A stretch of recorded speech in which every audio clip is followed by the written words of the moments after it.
નમસ્કાર મિત્રો, સ્વાગત છે તમારું અમારી YouTube ચેનલમાં। આજના વિડીયોમાં આપણે ચર્ચા કરીશું લેપટોપ સહાય યોજના વિશે। યોજના વિશે સંપૂર્ણપણે માહિતી આપણે એક જ વિડીયોમાં મેળવશું, જેમ કે યોજનાનો લાભ કોને કોને મળવા પાત્ર થશે, યોજના અંતર્ગત કેટલી સહાય આપવામાં આવે છે, તે સિવાય આ યોજનાનો લાભ મેળવવા માટે અરજી કઈ જગ્યાએ કરવાની રહેશે, કઈ તારીખ સુધીમાં અરજી ફોર્મ ભરી દેવાના રહેશે, આ તમામ માહિતી આપણે એક જ વિડીયોમાં મેળવશું। तो वीडियो की शुरुआत करिए ते पहला वीडियो गमे तो लाइक ने शेयर कर देजो, चैनल में नवा हो तो चैनल ने सब्सक्राइब कर देजो।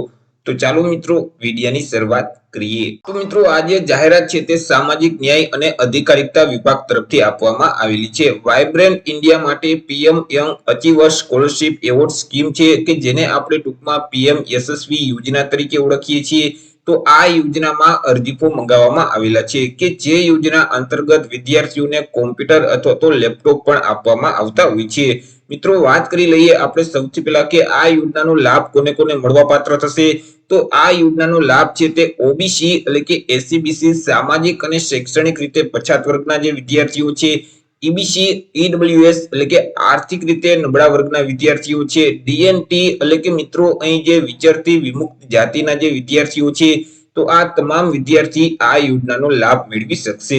તો મિત્રો અહીં વિદ્યાર્થીના માતા-પિતા અથવા તો વાલીની વાર્ષિક આવક મર્યાદા નક્કી કરવામાં આવેલી છે। વિદ્યાર્થીના માતા-પિતા અથવા તો વાલીની વાર્ષિક આવક છે તે ₹2,50,000 સુધીની હોવી જોઈએ। જો ₹2,50,000 કરતા વધારે વાર્ષિક આવક હશે તેવા સંજોગોમાં તે વિદ્યાર્થી યોજનાનો લાભ મેળવી શકતા નથી।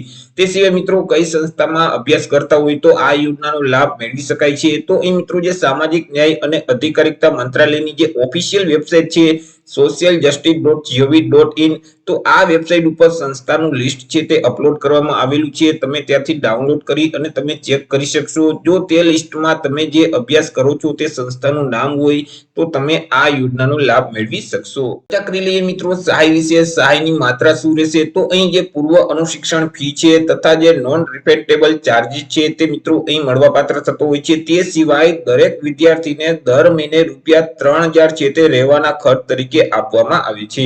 તે સિવાય દરેક વિદ્યાર્થીને દર વર્ષે ₹5,000 છે તે પુસ્તકો તથા સ્ટેશનરીના ખર્ચ તરીકે આપવામાં આવશે। તે સિવાય મિત્રો અભ્યાસક્રમ દરમિયાન એક વખત સહાયતા રૂપે દરેક વિદ્યાર્થીને ₹45,000 સુધીના વધારાના સાધન તરીકે પ્રખ્યાત બ્રાન્ડનું કોમ્પ્યુટર અથવા તો લેપટોપ મળવાપાત્ર થતું હોય છે। તો આ યોજના અંતર્ગત મિત્રો અલગ અલગ જે શિષ્યવૃત્તિ છે તે પણ આપવામાં આવે છે, પુસ્તકો તથા સ્ટેશનરીનો જે ખર્ચ છે તે પણ આપવામાં આવે છે, રહેવા જમવાનો ખર્ચ મળવાપાત્ર થતો હોય છે। તે સિવાય મિત્રો અહીં પ્રખ્યાત બ્રાન્ડનું કોમ્પ્યુટર અથવા તો લેપટોપ છે તે પણ મળવાપાત્ર થતું હોય છે। ₹45,000 સુધીનું અહીં લેપટોપ મળવાપાત્ર થાય છે। વાત કરી લઈએ મિત્રો અરજી ફોર્મ વિશે। તો અહીં મિત્રો જે રાષ્ટ્રીય શિષ્યવૃત્તિનું પોર્ટલ છે તો તે પોર્ટલ ઉપર જઈ તમારે સૌથી પહેલા રજીસ્ટ્રેશન કરવાનું રહેશે, ઓનલાઈન અરજી ફોર્મ ભરવાનું રહેશે। મિત્રો અહીં જે scholarship.gov.in નામની વેબસાઇટ છે તે વેબસાઇટ ઉપર જઈ તમારે ઓનલાઈન અરજી કરવાની રહેશે।